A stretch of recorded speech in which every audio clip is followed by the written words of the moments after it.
Conteúdo concreto. Cultura, educação e pesquisa em um papo informal, descomplicando o conhecimento. Olá, você que está aí pelas rampas da UERJ e Mediações. Meu nome é Kleber Pereira, nós estamos aqui em mais um Conteúdo Concreto. Esse programa que é feito numa parceria do site Salada Cult, num projeto de extensão que a gente tem com a PR3, e a gente está aqui também na Rádio UERJ, na nossa casa, na UERJ querida, amada. Salve, salve UERJ. A gente está aqui hoje para conversar de um assunto que vai falar um pouquinho ao coração de muita gente, e a gente trouxe aqui mulheres lindas, maravilhosas, são capazes de desenvolver isso muito bem, além de serem espetacularmente inteligentes. A gente vai poder falar um pouco sobre transição capilar e transições que são marcas da feminilidade da mulher negra. Isso vai ser muito legal. E para falar sobre isso, eu não estou sozinho, não. Estou aqui com a professora Rosângela Malaquias. Fala, Rosângela, de onde você é, de onde você fala? Oi, Kleber. Muito obrigada pelo convite. Também para a Carol aí, que está na técnica. As minhas colegas com quem eu vou falar, sou Rosângela Malaquias, professora da UERJ, campus FEBEF, que é a Faculdade de Educação da Baixada Fluminense em Duque de Caxias. Também sou professora da Rural na pós-graduação, Programa de Educação em Demandas Populares, e pesquisadora do grupo de pesquisa N Periferias, do Instituto de Estudos Avançados da USP. Muito bom, gente. Além da Rosângela, a gente tem aqui também a Lorena Fafá. Fala, Lorena, se apresenta para o pessoal aí, diz de onde você fala, quem você é. Oi, Kleber, oi, Carol, eu sou a Lorena Fafá, eu sou fundadora do Instituto Cachear, uma rede de salões de beleza que é especializada em cabelos cacheados e crespos, que está aqui no Rio, em Vitória, no Espírito Santo e em Angola. A gente começou lá em Angola, então tem muita história para contar aí sobre esse assunto. Ah, muito legal. E a gente tem também conosco aqui Tainá Trindade, psicóloga, formada aí pela UERJ, não foi, Tainá? Conta pra gente de onde você veio, para onde você vai, como é que está? Olá, boa tarde, Kleber, Carol, meninas. Meu nome é Tainá Trindade, eu sou psicóloga, sou mestranda em Políticas Públicas e Formação Humana, sou pesquisadora em saúde e estou aí também para somar, para a gente poder falar sobre gênero, raça, muita coisa legal aí nessa questão do cabelo. Amém. Por último, mas não menos importante, eu tenho aqui a produtora desse programa, a mulher que conseguiu aí garimpar essas preciosidades para conversar conosco, Carolina Medon. Fala, Carolina, como é que está você, minha querida? Oi, Kleber, estou muito feliz de estar aqui com tanta mulher incrível para aprender muito, então vamos lá. Muito bom. Então, sem mais delongas, vamos deixar a palavra um pouquinho. Eu quero ouvir a Rosângela, para a Rosângela falar para a gente sobre mulheres negras, sobre essa questão da mobilização política da mulher. A gente está falando aqui, obviamente, de transição, de cabelo, mas a gente quer aprofundar esse assunto, quer dar para ele uma cara, né, de pertencimento. Rosângela, fala para a gente, como é que é essa questão da mulher negra, da sua identidade, como é que você vê isso, sobretudo relacionado a essa questão de começar a se afirmar como mulher? Bom, Kleber, a pergunta é enorme, vamos tentar fazer uma síntese. Estou feliz de estar aqui nessa plataforma, que eu posso ver também as meninas com quem eu estou dividindo, e elas são mulheres negras, com exceção da Carol. Então é bacana pensar que nessa resposta que eu vou te dar, já dá um indicativo do quanto atualmente nós, mulheres negras, temos avançado apesar de todo o racismo estrutural e institucional que existe neste país. Então é importante pensar na história mundial, basicamente a história do Brasil, o quanto a escravidão foi fundamental para construir um país de desigualdades. Então, a maior parte da população que trabalhou, população africana, trazida à força para o Brasil, também população indígena que aqui estava, mas em maior grau os africanos foram expropriados da sua terra, né, do seu continente, para vir para cá, para trabalhar e desenvolver o Brasil, que viria a ser depois o Brasil. Logicamente, as mulheres negras vieram com o tráfico, a princípio em menor escala, porque sempre eram mais os homens, mas em um determinado momento da história, as mulheres elas eram importantes porque elas poderiam reproduzir mais pessoas, né, para serem, na verdade, desumanizadas. Então, quando a gente fala da luta das mulheres negras, é uma luta histórica por dignidade, por manutenção da sua própria família, que era uma família desestruturada, não porque essa família fosse em si, né, desestruturada, mas pela violência do tráfico. Imagina as pessoas serem trazidas à força, serem separadas, serem torturadas. Então, as famílias negras foram historicamente violentadas, e as mulheres negras, de alguma forma, por terem um trabalho, muitas vezes não no campo, mas também na Casa Grande, conseguiram tanto trabalhar de modo a garantir a subsistência das suas próprias famílias, quanto também criando filhos de mulheres brancas, né? E no decorrer da história, as lutas foram se politizando por igualdade, por direitos. No século XX, precisamente, que é importante a gente pensar nisso, no final dos anos 70 e início dos anos 80, já havia uma mobilização do movimento de mulheres em geral, mas em meados dos anos 80, as mulheres negras se constituem de uma maneira mais política em grupos. 87 chamam um primeiro encontro que vai acontecer, um encontro nacional no ano seguinte, que era o centenário da abolição, olha que emblemático, e nesse encontro as mulheres negras pautam suas reivindicações por dignidade, por direitos e principalmente pelo respeito à sua história, à sua vida, e contra o racismo que sempre as colocou na base da sociedade. E aí o racismo, entendendo que a gente precisa entender que o racismo classifica povos europeus como superiores e os demais povos como inferiores. E isso vai afetar muito a questão estética, porque o africano vai ser considerado, aspas, feio, né, sujo, ignorante, quando, na verdade, a beleza está nos olhos de quem vê. A arte africana é uma das artes mais belas do mundo, a ponto de estar nos museus da Europa. Eu acho que eu paro por aqui, porque eu tenho certeza que as meninas podem complementar mais a minha fala, a partir das experiências que elas têm, sendo mais jovens, inclusive, do que eu.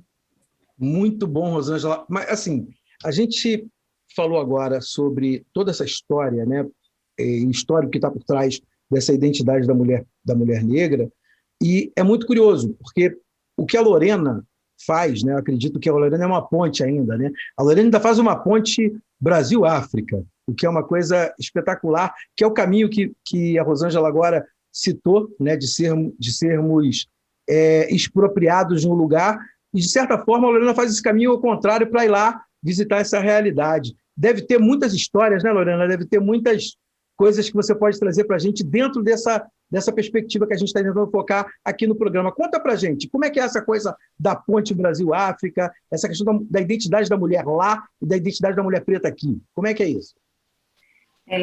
Kleber, lá em Angola, né, que é a parte da África que eu realmente conheço, que é onde eu moro, a identidade da mulher negra é muito forte, independente do cabelo. Se ela tiver cabelo liso, se ela tiver cabelo de perucas, tudo. Só que vem crescendo esse movimento das mulheres se afirmarem mais como negras e valorizarem mais aquela característica que é o cabelo africano, né? O cabelo que durante muito tempo elas alisaram, elas usaram extensões lisas por uma questão de inserção social, né?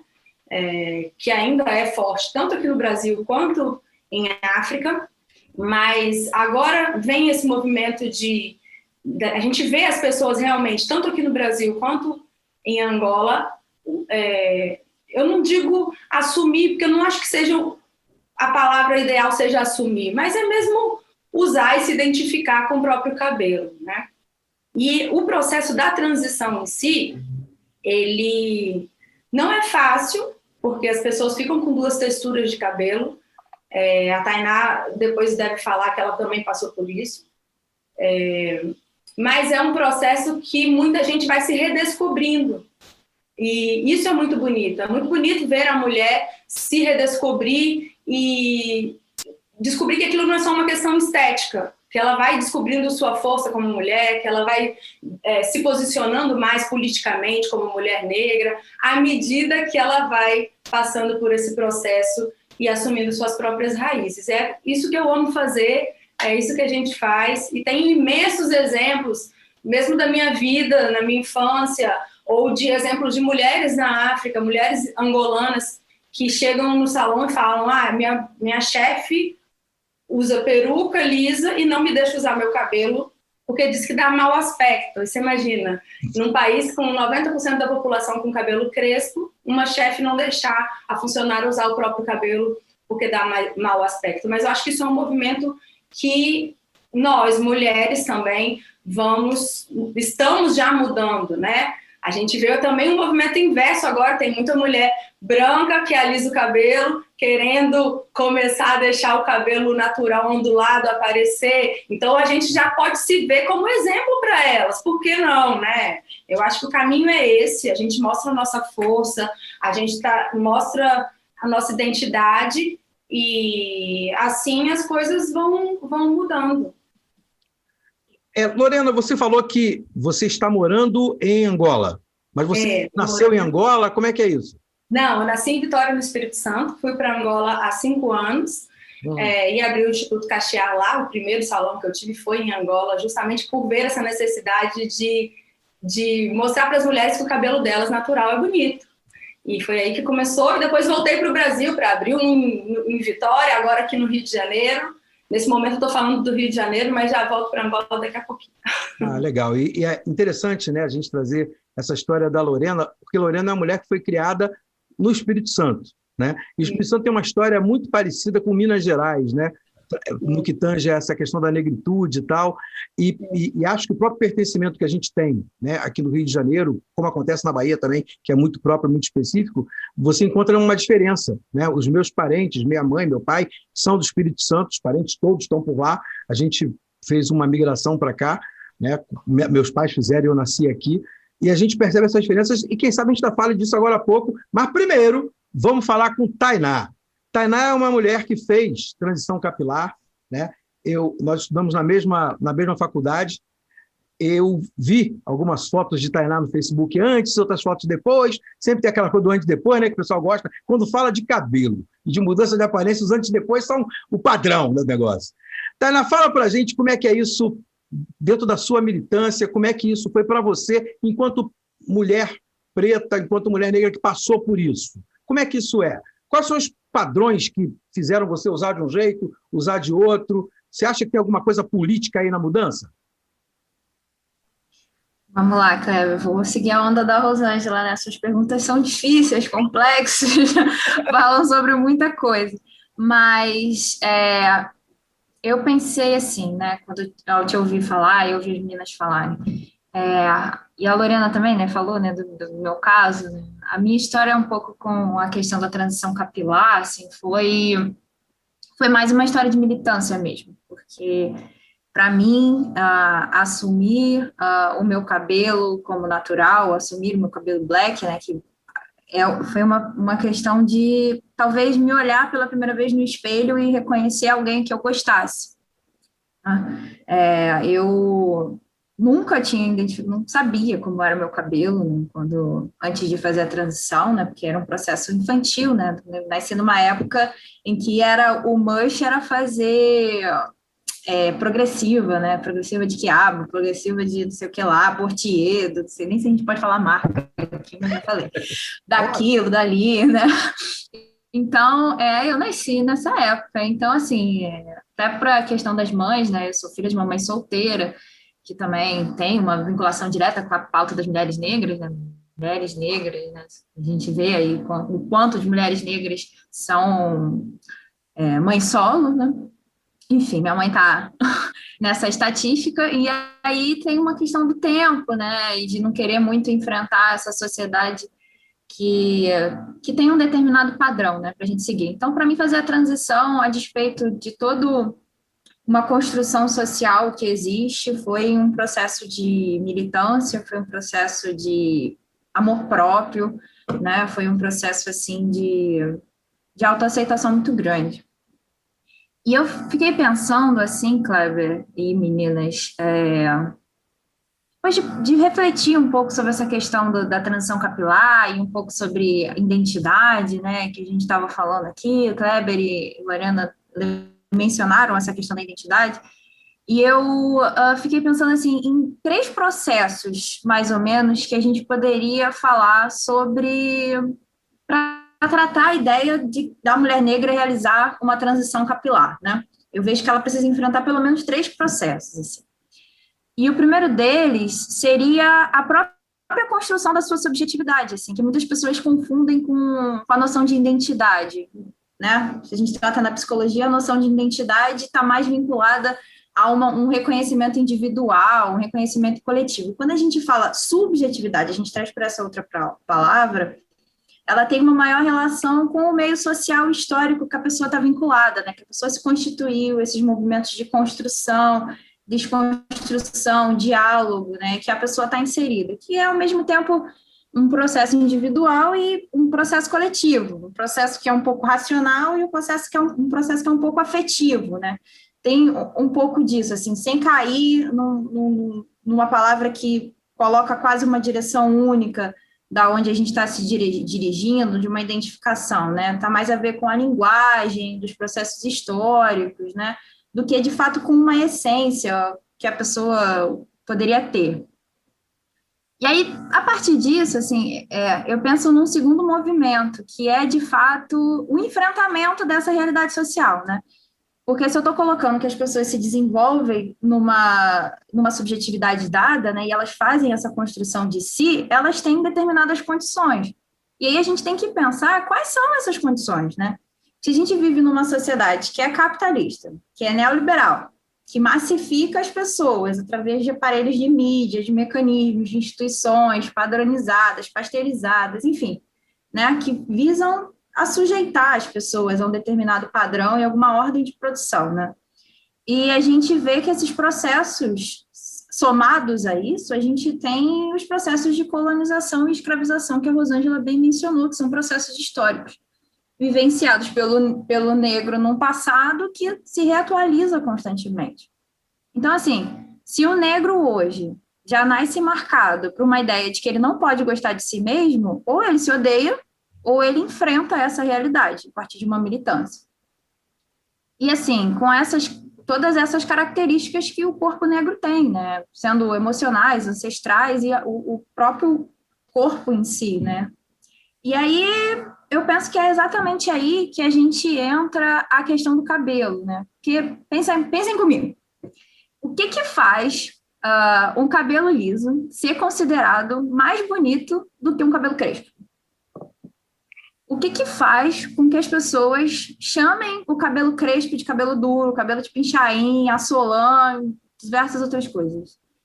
E, assim, o que faz as pessoas acharem que uma mulher negra andando na rua com cabelo crespo, com cabelo black, elas podem tocar no cabelo da mulher sem a sua autorização, como se nada fosse? Eu só consigo entender isso, né, a partir de marcas históricas que se reatualizam do racismo. Não consigo entender essa lógica do cabelo, né, desse corpo que pode ser tocado, que pode ser violentado no cotidiano, se não for a partir de uma ótica de racismo. E, assim, acho que eu estou até falando demais, mas para completar um terceiro movimento que eu vejo, que é, de fato, esse movimento político, que é que a pessoa, a partir de tudo isso, né, que a gente identifica, ou ela pode produzir amor a si mesma, ou ela pode produzir desprezo, né? E o que eu quero dizer não diz tanto respeito se ela adota o cabelo crespo, se ela adota o cabelo liso, se ela bota dread, ou se ela faz, enfim, né? Usa o cabelo natural ou não usa, né? Mas é mais sobre a postura dessa pessoa, dessa mulher, perante a sua própria construção, assim, né? Dentro dessa sociedade. é sobre a possibilidade psíquica dessa pessoa se constituir enquanto objeto de amor, né? Enquanto objeto de desejo, né? Enquanto objeto que pode ser amado, que está aí em circulação e que pode amar e receber. Assim, né? Eu acho que a gente tem aí muitas coisas para pensar. Esse tripé, né, feito aí pela Tainá, eu acho que ele nos serve bastante, né? A gente, óbvio, né, a gente está aqui só arranhando o tema, sabe que é um tema profundo, mas é para trazer reflexão. A ideia é trazer as falas de vocês para que a gente possa refletir. E eu quero fazer uma experiênciazinha breve aqui, rápida, já que a gente não tem todo o tempo do mundo.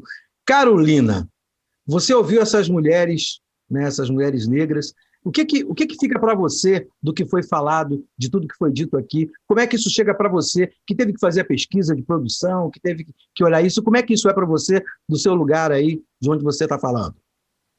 Bom, eu acho que como uma mulher branca, eu nunca vou entender de fato tudo que eu ouvi, mas é justamente ouvir que faz a diferença.